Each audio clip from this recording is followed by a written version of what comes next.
La fermeture de C8, ce serait une décision politique? Donc la fermeture de C8 est évidemment une décision politique. C'est politique, bien sûr, voilà. politique. Bah oui, vous l'avez démontré. Pourtant, si on regarde dans le détail les sanctions de l'Arcom contre la chaîne du groupe Bolloré, c'est difficile d'y voir des motivations idéologiques. Pour comprendre la décision du régulateur, notre journaliste spécialiste des médias, Adrien Franck, est revenu sur la lettre qu'il a adressée au groupe Canal+ et que les Échos ont révélée. C'est cette lettre qui justifie le choix de l'Arcom de préférer d'autres chaînes à C8 pour la TNT. Et on peut y lire que l'accumulation des sanctions ces dernières années a été un facteur déterminant dans sa décision. La chaîne a quand même eu le droit à 36 rappels à l'ordre depuis 2017, dont 10 amendes dont le montant cumulé atteint 7,6 millions d'euros. Si ça vous intéresse, notre journaliste du service Check News, Enzo Canescourt, les a récapitulés dans cet article. Mais alors, qu'a fait C8 pour mériter toutes ces sanctions?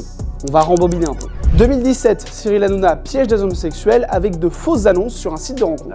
C'est pas l'annonce? Oui, je sais, c'est Jean-José. Résultat, 3 millions d'euros d'amende. Juillet 2023, la chaîne diffuse une théorie complotiste. L'adrénochrome, c'est du sang d'enfant. Une drogue qui serait issue de sang d'enfants sacrifiés. 500 000 euros d'amende. C'est une pratique, apparemment ça existe, et ça, il a raison de le dire. Des insultes visant la fille mineure de Laetitia et Johnny Hallyday, 50 000 euros d'amende. La diffusion de vidéos faisant passer à tort des personnes handicapées pour des toxicomanes accros à la drogue du zombie, 50 000 euros d'amende. On n'est pas exhaustif évidemment, mais parmi tous les passages sanctionnés par l'Arcom, ceux qui pourraient relever du débat politique sont en fait très peu nombreux. Et encore, elles concernent surtout des injures. On peut mentionner la fameuse séquence des insultes de Cyril Hanouna à Louis Boyard, 3,5 millions d'euros d'amende. Toi t'es une merde, toi t'es une merde.